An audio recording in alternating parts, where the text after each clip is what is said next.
नमस्कार, मैं दीपक शर्मा, मेरे यूट्यूब मंच पर आपका स्वागत है। दोस्तों, एक तरफ 9 सितंबर को, आने वाली 9 सितंबर को उपराष्ट्रपति का निर्णायक चुनाव है, बड़ा डिसाइसिव इलेक्शन है, और दूसरी तरफ एनडीए, यानी वो एनडीए जिसके समर्थन से मोदी जी की सरकार चल रही है, वहाँ सब कुछ ठीक नहीं चल रहा है। एनडीए में ऑल इज़ नॉट वेल, क्योंकि पिछले कुछ दिनों से, कुछ समय से ये जो सहयोगी दल हैं एनडीए में, उनमें विरोध के स्वर सुनाई दे रहे हैं। और इससे भी बड़ी जो सच्चाई है, जो चौंकाने वाली सच्चाई है, वो ये है कि बीजेपी के जो सहयोगी दल हैं, इनको उकसाने का काम कोई राहुल गांधी या कोई अखिलेश यादव, कोई विपक्ष नहीं कर रहा था। मोदी जी के खासम खास रहे पूर्व उपराष्ट्रपति जगदीप धनखड़ कर रहे थे। और आज मैं एक ऐसा प्रमाण देने जा रहा हूं कि आंखें खुल जाएंगी, चौंक जाएंगे आप। अब दोस्तों, कहा जाता है कि तस्वीरें झूठ नहीं बोलती, और एक ऐसी ही तस्वीर मैं आपको दिखाने जा रहा हूं जिस तस्वीर ने ना सिर्फ जगदीप धनखड़ को कुर्सी से उतार दिया, बल्कि मोदी और शाह की किरकिरी करी। और उसके बाद एक ऐसी कहानी शुरू हुई कि जो सरकार है, जी हाँ, बीजेपी की सरकार, मोदी सरकार ही प्रेशर में आ गई। और ये तस्वीर है जहां पर आप एक यूथ को देख रहे हैं, एक युवा नेता को आप देख रहे हैं। जी हाँ, बहुत ही इंपॉर्टेंट शख्सियत हैं, किंग मेकर के बेटे हैं। ये जो साहब आप देख रहे हैं सफ़ेद शर्ट में, इनका नाम है नारा लोकेश, चंद्रबाबू नायडू के बेटे हैं। इस वक्त मंत्री हैं आंध्र प्रदेश में, और आप कह सकते हैं कि भविष्य के मुख्यमंत्री। हो सकता है 2027 के बाद ये आपको आंध्र प्रदेश के मुख्यमंत्री के रूप में देखें। नारा लोकेश की एक मुलाकात होती है जगदीप धनखड़ के आधिकारिक बंगले में, और यही उसकी तस्वीर है जो सबसे बड़ा प्रमाण है। और इस मुलाकात में जगदीप धनखड़ कुछ ऐसी बातें नारा लोकेश से करते हैं कि 3 हफ्ते के बाद जगदीप धनखड़ की कुर्सी चली जाती है। अब दोस्तों, एक बात मैं क्लियर कर दूं कि जगदीप धनखड़ नायडू बाबू के बेटे से कोई पहली बार या स्ट्रेंजर के तौर पे नहीं मिल रहे हैं, अजनबी के तौर पे नहीं मिल रहे हैं। नायडू को वो पिछले 30 सालों से जानते हैं, क्योंकि इससे पहले, बीजेपी में आने से पहले, जगदीप धनखड़ कांग्रेस में थे, जनता दल में थे, देवीलाल के खास थे। आप कह सकते हैं कि नायडू बाबू के भी खास थे, समाजवादी थे, उसके बाद कांग्रेसी हुए, फिर भाजपा ही हुए। ये उनका ग्राफ है। खैर, मैं उनके ग्राफ पे बात नहीं कर रहा हूँ। ये जो मुलाकात थी, इसमें जो बातें उन्होंने कही नारा लोकेश से, वो बातें शायद मोदी के सिस्टम में आज की तारीख में ऐसी बातें करने की कोई हिम्मत नहीं कर पाएगा। अब धनखड़ की बदकिस्मती देखिए। बदकिस्मती ये थी कि जो बातें हो रही थी बंगले में, ये बातें लीक हो गई, और लीक होकर कहाँ पहुंची? मोदी के पास। और मोदी ने तभी तय कर लिया, जी हाँ, मैं 18-19 जून की बात कर रहा हूँ, 2025 की। और मोदी और शाह ने तभी तय कर लिया कि अब धनखड़ की छुट्टी करनी पड़ेगी, और छुट्टी कर दी गई।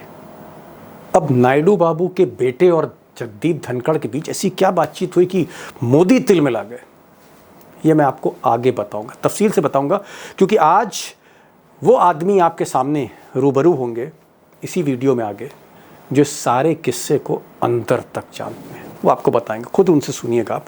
लेकिन पहले ये जान लेते हैं, जो बहुत इंपॉर्टेंट है, कि 9 सितंबर से पहले जगदीप धनखड़ क्या खेल करना चाहते हैं, और आज की तारीख में वो किस पते से क्या खेल कर रहे हैं। जी हाँ, दिल्ली में किस फार्म हाउस में हैं, खेल क्या कर रहे हैं। अब दोस्तों, पहले ये तस्वीर देखिए। ये तस्वीर उपराष्ट्रपति के आधिकारिक बंगले की, नए बंगले की है, जहां कुछ दिन पहले तक धनखड़ साहब रह रहे थे। यहीं पर मुलाकातें हो रही थीं, वो चाहे नारा लोकेश हों, या फिर खड़गे हों, मल्लिकार्जुन खड़गे हों, या जयराम रमेश हों, या अरविंद केजरीवाल हों। यहीं पर मुलाकातें हो रही थी, यहीं पर खेल हो रहा था, जो बाद में मैंने कहा मोदी जी ने पकड़ लिया। लेकिन अब धनखड़ यहाँ नहीं रह रहे। ये बंगला उन्होंने खाली कर दिया है, क्योंकि मोदी और शाह से कुछ अदावत ज़्यादा ही हो गई। अब धनखड़ दक्षिण दिल्ली में, जी हाँ, सेंट्रल दिल्ली से वो अब साउथ दिल्ली में आ गए।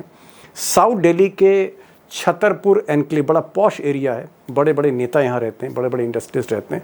यहाँ पर वो ओम प्रकाश चौटाला के बेटे के फार्म हाउस छतरपुर एनक्लेव में रह रहे हैं। और ये बात मैं इसलिए कह रहा हूँ कि इसी फार्म हाउस में जगदीप धनखड़ का गाड़ियों का काफिला जाते हुए देखा गया, और ये तस्वीर उन गाड़ियों के काफिले की है जिसमें धनखड़ साहब विराजमान हैं। अब ऐसा कहा जाता है कि अभय चौटाला जो ओम प्रकाश चौटाला के बेटे हैं, उनके मित्र हैं धनखड़ साहब, और इसी फार्म हाउस में वो रहकर रणनीति बना रहे हैं आजकल। और रणनीति क्या बना रहे हैं? क्योंकि धनखड़ चाहते हैं, मोदी से इस कदर नाराज हैं कि धनखड़ चाहते हैं कि किसी भी सूरत में मोदी के उम्मीदवार सीपी राधाकृष्णन वाइस प्रेसिडेंट ना बन पाए। यानी जिस कुर्सी पर धनखड़ बैठे हुए थे कुछ दिन पहले तक, उस कुर्सी पर अब वो मोदी के आदमी को नहीं देखना चाहते, वो विपक्ष के आदमी को देखना चाहते हैं, वो जस्टिस रेड्डी को देखना चाहते हैं। वो जस्टिस रेड्डी को उपराष्ट्रपति बना पाएंगे, नहीं बना पाएंगे, ये सवाल के कोई माने नहीं है। लेकिन मैं इतना कह रहा हूँ, कोशिश उनकी हो रही है। और वो कई ऐसे छोटे छोटे दल हैं जिनसे बातचीत कर रहे हैं। पर्दे के पीछे खेल हो रहा है। कहा यह भी जा रहा है कि वो आम आदमी पार्टी के भी संपर्क में हैं, कांग्रेस के भी संपर्क में हैं, बाकी जो पार्टी हैं उनके भी संपर्क में, और एनडीए के कुछ नेताओं से भी उनकी बातचीत हो रही है। अब धनखड़ साहब अपने ऑपरेशन में कितना कामयाब होते हैं तो 9 सितंबर को पता लगेगा। और तब ये भी पता लगेगा कि भाई मोदी और शाह का कितना दबाव है कि 9 सितंबर तक कुछ बोलना नहीं, और क्या ज़बान खोलते हैं मिस्टर धनखड़ 9 सितंबर से पहले, ये देखना पड़ेगा आने वाली तारीखों में। लेकिन जो मैंने आपसे कहा था कि नायडू बाबू के बेटे और धनखड़ के बीच वो क्या बातचीत थी कि मोदी तिलमिला गए थे, और इस बातचीत को सुनने के लिए मुझे लगता है आज आपको मैं उस शख्स से मिलवा रहा हूँ जो जगदीप धनखड़ को कई बरसों से जानते हैं। हरियाणा और राजस्थान के आप कह सकते हैं एक ऐसे पत्रकार जो धनखड़ के स्टाफ तक को भी जानते हैं। उनसे ही आप सुनिएगा पूरा किस्सा कि बातचीत वो क्या थी। और आज हमारे साथ उमाकांत भी होंगे, क्योंकि मैं उमाकांत जी से पूछना चाह रहा था कि क्या जगदीप धनखड़ कुछ चेंज कर सकते हैं, कुछ खेल बदल सकते हैं, या उनके हाथ पैर बंधे हुए हैं। जगदीप जी, जो बड़ी खबर आ रही है तो ये आ रही कि बात अनिल अंबानी तक नहीं थी, बात सीधे सीधे नारा लोकेश से थी। नारा लोकेश नायडू बाबू के बेटे जो मंत्री हैं आंध्र प्रदेश सरकार में, वो जगदीप धनखड़ से उनकी कोठी पर, उनके बंगले पर मिलते हैं, और वहां पर कुछ बातचीत होती है।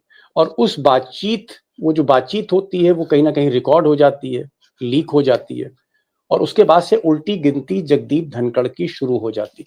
मैं आपसे जानना चाह रहा हूं, क्योंकि आप उनके पर्सनल स्टाफ से भी परिचित हैं, जगदीप धनखड़ को आप 35-40 वर्षों से जान रहे हैं।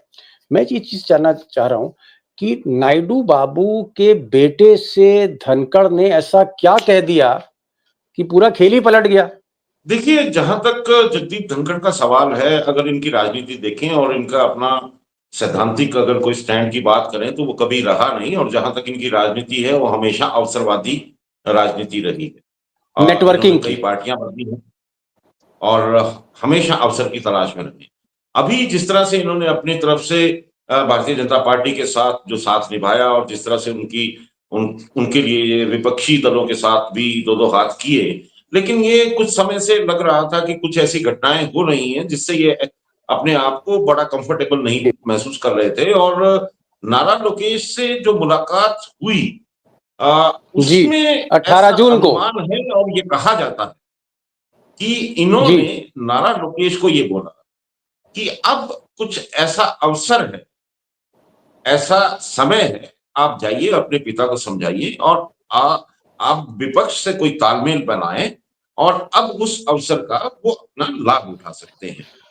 और ये जो एक बात थी, ये बात वहां लीक हुई, और वो लीक होके अब जब वो अगर मान लीजिए हमारे तक पहुंची है तो वो वहां तक भी पहुंची होगी जो इनको नियंत्रित कर रहे हैं।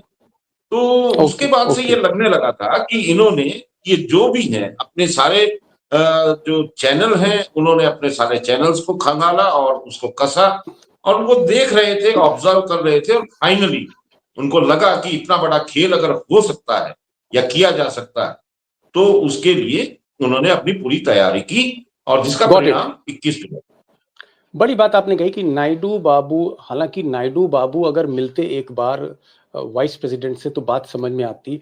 राज्य का मंत्री, एक प्रदेश का मंत्री जो है, जो ना मुख्यमंत्री है ना जिसका राज्यसभा से कोई लेना देना है, वो सीधे तौर पर जो है उपराष्ट्रपति से मिल रहा है। तो एक तो ये बहुत अनयूजुअल था, नायडू के बेटे से धनखड़ का उपराष्ट्रपति का मिलना, और उसके बाद जिस तरह की बातें जो सिंधु साहब बता रहे हैं कि उन्होंने कहा कि अपने पिताजी से, पापा से कहो जाके कि विपक्ष से थोड़ा कोऑर्डिनेशन बढ़ाएं।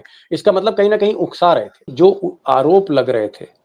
हमने भी खबरें करी, आपने भी खबरें बताई कि भाई वो केजरीवाल से मिल रहे हैं, उपराष्ट्रपति केजरीवाल से मिल रहे हैं, वो खड़गे से मिल रहे हैं, वो जयराम रमेश से मिल रहे हैं। अब सोचिए, मोदी के उपराष्ट्रपति, मोदी ने जिसको आगे बढ़ाया, गवर्नर बनाया, उपराष्ट्रपति बनाया, जब मोदी से खटपट होने लगी तो वो खड़गे से मिल रहे हैं, केजरीवाल से मिल रहे हैं, संजय सिंह से मिल रहे हैं, जयराम रमेश से मिल रहे हैं, और नायडू बाबू के बेटे से मिल रहे हैं, नायडू बाबू के बेटे से मिल रहे हैं। और जब इस्तीफा देते हैं तो भी उनका सिलसिला उन्हीं लोगों से है जो बीजेपी में नहीं है, जो मोदी के अगेंस्ट है।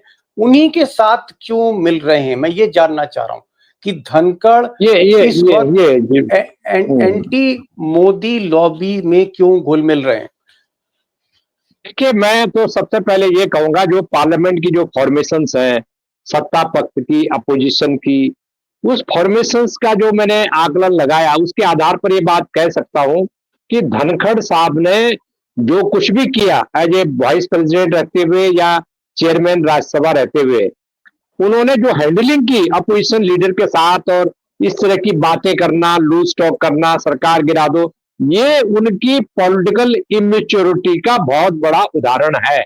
दूसरी बात कि इस तरह से नहीं की जाती, वो इतने इतने वो बड़े अपने को बड़ा भारी विद्वान, कानून का ज्ञाता समझते, क्या उनको नहीं पता कि इस तरह के पदों पर रहने वाले, जब मोदी सरकार अपने मंत्रियों की जासूसी और पेगासस करवा सकती है, ये रिपोर्ट्स में आया है, ये तो रिपोर्ट छपी है ना कि पेगासस, ये अपने लोगों पर पेगासस करा देते हैं। तो सवाल ये है कि जब ये सारी चीजें पक रही थी या पका रही थी या मेलजोल बढ़ा रहे थे अपोजिशन के साथ, तो क्या इनको ज्यादा सतर्क नहीं होना चाहिए था, या इनको आप किसी क्या कहना चाह रहे हैं लखेड़ा साहब, आप ये कहना चाह रहे हैं कि नायडू के बेटे से या केजरीवाल से, खड़गे से नहीं मिलना चाहिए था क्योंकि कहीं ना कहीं उनकी जासूसी चल रही थी, वो रडार पे थे अमित शाह और मोदी के, ये आप कहना चाह रहे हैं? गलती करी धनखड़ ने? ये तभी तो मैंने कहा कि ये इनकी इमेच्योरिटी का परिचय है कि आप इस तरह से बातें कर रहे हैं। आपको ये बातें डायरेक्ट नहीं करनी चाहिए थी। ऑपरेशंस अगर आप करना चाहते हैं कोई, और देश हित में करना चाहते हैं, राष्ट्र के हित में आप कोई सुधार लाना चाहते हैं या पॉलिटिकल सिस्टम, सरकार में बदलाव करना चाहते हैं, तो आपको ये ऑपरेशन के लिए किसी टॉप अपोजिशन के एक लीडर से आपको कॉन्फिडेंस में उसको लेना चाहिए।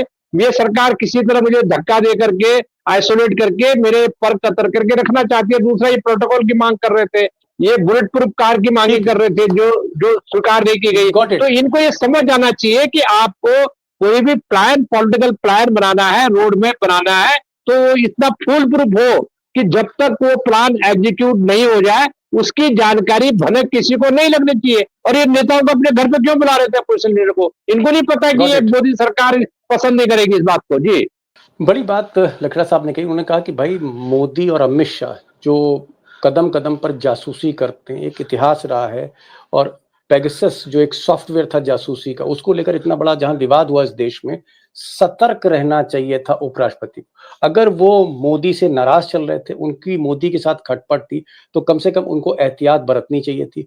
नायडू के बेटे से नायडू के बारे में बातें, विपक्ष के बारे में बातें नहीं करनी चाहिए थी।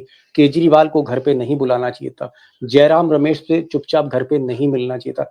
ये कुछ ऐसी गलतियां कर रहे थे जहां विपक्ष का जो प्लान था, विपक्ष का जो आगे प्लान था, वो लीक हो गया और उसकी कीमत चुकानी पड़ी धनखड़ को इस्तीफा देके, क्योंकि अति हो रही थी। एक चीज मैं जानना चाहूंगा जगदीप भाई, क्या आपको लगता है कि जो हरियाणा के नेता हैं, राजस्थान के नेता हैं, जो अपोजिशन में हैं, क्या इनकी नेटवर्किंग ठीक ठाक है धनखड़ की, और धनखड़ अब उस नेटवर्किंग को मजबूत करना चाहते हैं? देखिए, अभी सुनने में यही आ रहा है कि कोशिश यही हो रही है। और जहां तक हरियाणा की सवाल आता है, अभय सिंह चौटाला की जो पार्टी है, जो देवीलाल की पार्टी मूलतः रही, और उसको Abhay Singh Chautala as an legacy आगे चला रहे हैं। उनकी जो अभी हरियाणा के विधानसभा के चुनाव में जो उनकी अभी पीछे हालत हुई, उसके बाद वो दोबारा इस पार्टी को संगठित करना चाहते हैं और अपने आप को एक नई ताकत के रूप में हरियाणा में स्थापित करना चाहते हैं। धनखड़ से, जगदीप धनखड़ से इनके पारिवारिक संबंध बहुत पुराने हैं, 80 के दशक से हैं। और इस तरह से माना जाता है कि शायद ये एक नई इक्वेशन, एक नई लॉबी, और ये जो जाट राजनीति जिसपे देवीलाल चले या जिसपे आईएनएलडी अभी तक नेशनल लोकदल चल रही है, उसी को आगे बढ़ाने की कोशिश है। और हरियाणा में जो जाट कंसोलिडेशन हो रहा है, बीजेपी 2024 की विधानसभा के बाद दोबारा से जो जाट वोट का कंसोलिडेशन हो रहा है, हो सकता है कि उसके लिए भी एक ऐसी रणनीति कहीं बन रही हो कि उसको अपने पक्ष में, अपने पाले में लिया जाए। जयंत चौधरी के साथ भी, जयंत चौधरी के साथ उठना बैठना है। ये जिस दिन इस्तीफा दे रहे थे, जिस दिन इस्तीफा धनखड़ दे रहे थे, उस रात इनका डिनर ज्योतिरादित्य सिंधिया के साथ था। ये अखबारों में छपा कि ज्योतिरादित्य सिंधिया ने इनको फोन किया, उनका नहीं, अब नहीं आ पाऊंगा, जिस दिन उन्होंने इस्तीफा दिया। तो ज्योतिरादित्य सिंधिया से मिलना, फिर उसके बाद नीतीश कुमार के आदमियों से मिलना, नायडू बाबू के बेटे को घर पर बुलाना, फिर आप कह रहे हैं कि बाकी इस तरह के जो और विपक्ष के लोग हैं उनके साथ मिलना, केजरीवाल के साथ मिलना। लखेड़ा साहब, मैं ये जानना चाह रहा हूं कि इनके माइंड में आपको क्या लगता है कि कहीं ना कहीं इनको ऐसा लग रहा था कि अगर मैं विपक्ष को उकसा दूं तो सत्ता परिवर्तन हो सकता है? क्या जगदीप धनखड़, आप ये कह सकते हैं संक्षेप में कि ये मोदी सरकार का तख्ता पलट करना चाहते थे? वो कर पाए नहीं कर पाए, मैं उसकी बात पे नहीं कर रहा हूं। इंटेंशंस क्या थी, मकसद क्या था जो सबसे मिल रहे थे? ब्रीफ में, 30 सेकंड में। हाँ, पहली बात तो यह है कि जगदीप धनखड़ कुछ दिनों से प्रतिशोध की ज्वाला में जल रहे थे, और क्योंकि उनकी बारे में बहुत डीप सर्विलांस उनकी हो रही थी, इसका अंदाजा उनको नहीं था। विपक्ष के जो नेता उनसे मिलने जुलने आ रहे थे, वो कॉन्फिडेंस में जरूर बातें कर रहे थे उनके साथ, लेकिन ये भूल गए कि स्ट्रेंथ, अभी देखिए जो स्ट्रेंथ है, उस स्ट्रेंथ के बारे में चंद्रबाबू नायडू का जो खेल है, चंद्रबाबू नायडू के खिलाफ जो मुकदमे हैं, चंद्रबाबू नायडू अभी आंध्र प्रदेश में जिस राजनीतिक दलदल में अभी मुख्यमंत्री रहते हुए फंसे हुए हैं, उन दलदल से उनके लिए टाइमिंग बड़ा इंपॉर्टेंट है। वो टाइमिंग का वो कैलकुलेशन नहीं कर पाए, क्योंकि देखिए अभी बिहार इलेक्शन जैसा था, तो बिहार इलेक्शन ये शांत रह जाते, उसके बाद ये कुछ ऑपरेशन करते। अगर कुछ इनको करना था देश हित में अगर करना था, तो इन्होंने हड़बड़ी की, जल्दबाजी की, और विदाउट, अंग्रेजी में बोलते हैं विदाउट एप्लीकेशन ऑफ माइंड, वो इन्होंने जरूर इमेच्योरिटी दिखाई, इतना मैं कह सकता हूं। और दूसरी बात, एक छोटी सी बात के साथ खत्म करना चाहूंगा कि धनखड़ साहब ने पॉलिटिकल कैलकुलेशंस बड़ी, मतलब कर ही नहीं पाया कि क्या पॉलिटिकल कैलकुलेशंस होंगी, क्या फेस होगा, और उसकी जो टाइमिंग्स है, टाइमिंग्स को लेकर के उन्होंने जो मिस कैलकुलेशंस की है, उसकी वजह से उनको पद छोड़ना पड़ा। एक सवाल आपसे लेना चाह रहा था जगदीप भाई, उसके बाद एक लास्ट कमेंट लूंगा मैं मिस्टर लखेड़ा से। क्या आपको लग रहा है कि कांग्रेस के नेता अभी भी जगदीप धनखड़ के टच में है? बहुत छोटा सा संक्षेप में जवाब, क्या अपोजिशन अभी भी मिल रहा है जगदीप धनखड़ से? देखिए, ये संभावनाएं हैं, और ये राजनीति की अलग अलग संभावनाएं, और आज देश में जिस तरह की परिस्थिति है और भारतीय जनता पार्टी की जो संख्या लोकसभा में है, उन चीजों, उन सब अवयव को देखते हुए, उन सब पक्षों को देखते हुए ऐसी संभावनाएं हैं कि ये कोई ना कोई इस प्रकार का व्यू रचना कर रहे होंगे। और आपने देखा है कि जो कॉन्स्टिट्यूशन क्लब में जिस तरह से एक चुनाव हुआ और वहां जो व्यू रचना हुई, और वहां जो गुजरात लॉबी के अपोजिट राजीव प्रताप रूडी वाली जो लॉबी है, उसमें विपक्ष ने उनका साथ दिया। तो संभावना कुछ भी हो सकती है, और प्रयास राजनीति में अपने अपने तरीके से सभी लोग करते हैं। और ये मुझे लगता है कि शायद अभी इस दिशा में प्रयास आगे बढ़ रहे होंगे, क्योंकि राजनीति का अपना एक भविष्य हर कोई राजनीतिक दल या राजनीतिक व्यक्ति अपने तरीके से तय भी करना चाहता है। क्या आपको लगता है लखेड़ा साहब कि जगदीप धनखड़, ठीक है वो नेटवर्किंग कर रहे थे, प्रतिशोध की आग में जल रहे थे, और कहीं ना कहीं मोदी और शाह से परेशान थे, लेकिन जो जिस तरह से उन्होंने इस्तीफा दिया, इस्तीफे के बाद मोदी का चेहरा बेनकाब हुआ कि भाई उनका उपराष्ट्रपति, उनका आदमी जो उनके गोद में बैठा था वो भी बागी हो गया।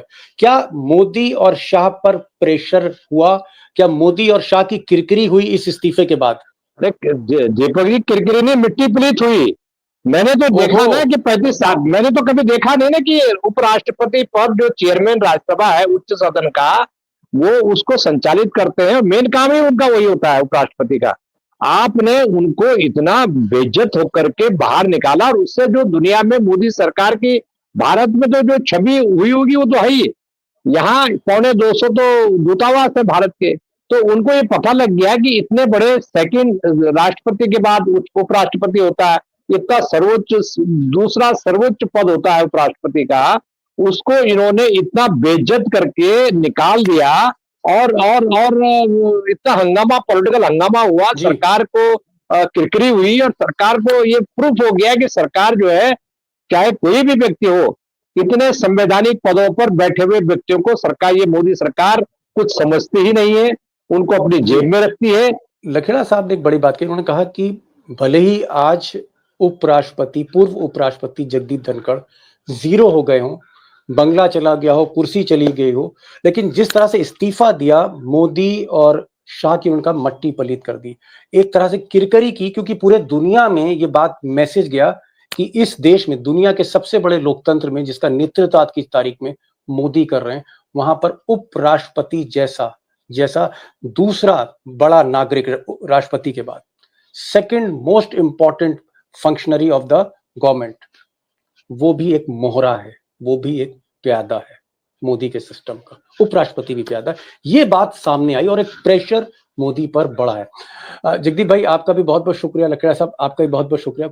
बातें हुई, खुलकर हुई, और एक तस्वीर आपने जरूर दी है कि जो उपराष्ट्रपति का चुनाव है, जो जगदीप धनखड़ के इस्तीफे के बाद से हो रहा है, हो सकता है कि इसमें भी कुछ गुल खिले, और हमें ये देखना होगा कि जगदीप धनखड़ जो अपने राज हैं, जो भी सीने में छुपाए हुए हैं, वो कब उजागर करते हैं देश का, इसका भी इंतजार हमको रहेगा। Thank you so much for joining this program mister Jagdeep Sindhu sahab, and thank you so much Lakhera साहब।